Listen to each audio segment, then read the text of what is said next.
Magandang gabi, pambungad sa ating newscast. Tumangging magpakilala ang ilang donor ng kontrobersyal na EDSA Puera television ad. Kontribusyon nila sa pro-chacha advertisement, binawi na lang. Alamin kung bakit sa ating balitang A to Z.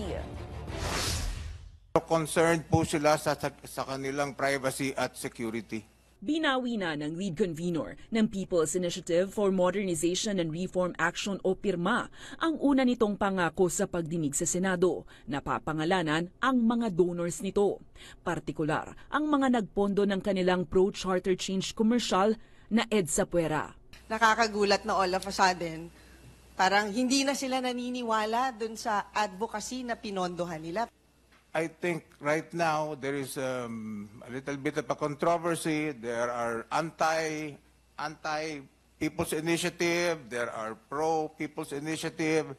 They just didn't want to get into this fray, so they decided that they didn't want their names revealed. Dahil kinabahan ng donors sa nagiging kontrobersiya ukol sa PI, minabuti na lang raw ni PIRMA lead convener Noel Oñate na ibalik sa mga ito ang kanilang donasyon na ginastos sa 55 million peso na TV commercial. Kung personal money mo yan, pwede malaman kung anong trabaho mo, anong pinagkikitaan mo.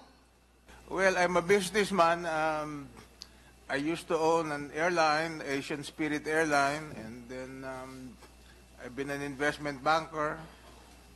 And also, I bought Pacific Plans. Sa gitna ng pagdinig, naungkat rin na hindi na pala rehistrado sa Securities and Exchange Commission ang grupong PIRMA dahil hindi na updated ang papeles nito.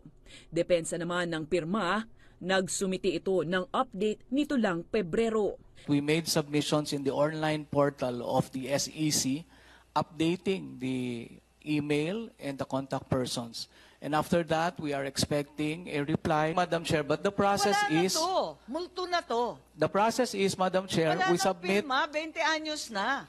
Ano pang pagpipilitan natin dito? Bukod rito, hindi rin nasagot sa hearing kung sino-sino pa ba ang nasa operasyon ng People's Initiative. Dito sa Caloocan, sa NCR, a certain proponent, Jose Isagani M. Gonzales, miyembro ho ba ng grupo nyo itong si Gonzales? Ito bang mga nag-submit na 211 sa COMELEC, bahagi ba sila ng organizational charts?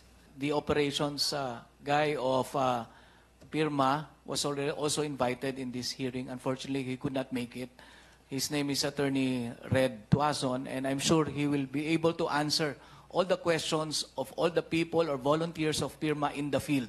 Pero ang abogadong si Anthony Abada na nakasulat ang pangalan sa isa sa mga signature forms ng PI, itinangging bahagi ito ng PIRMA Group. Actually, Madam Chair, I am not a member of PIRMA, but I am assisting as an advisor. Ba't ka bida dito? Ikaw ang starring dito sa aming papel eh.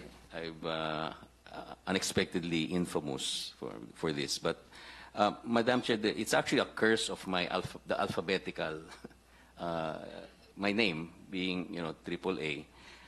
There are other petitioners. Sa ngayon, sinuspindi muna ang hearing sa PI habang ipatatawag naman ng ilan pang personalidad ukol sa kanilang partisipasyon sa naturang proyekto.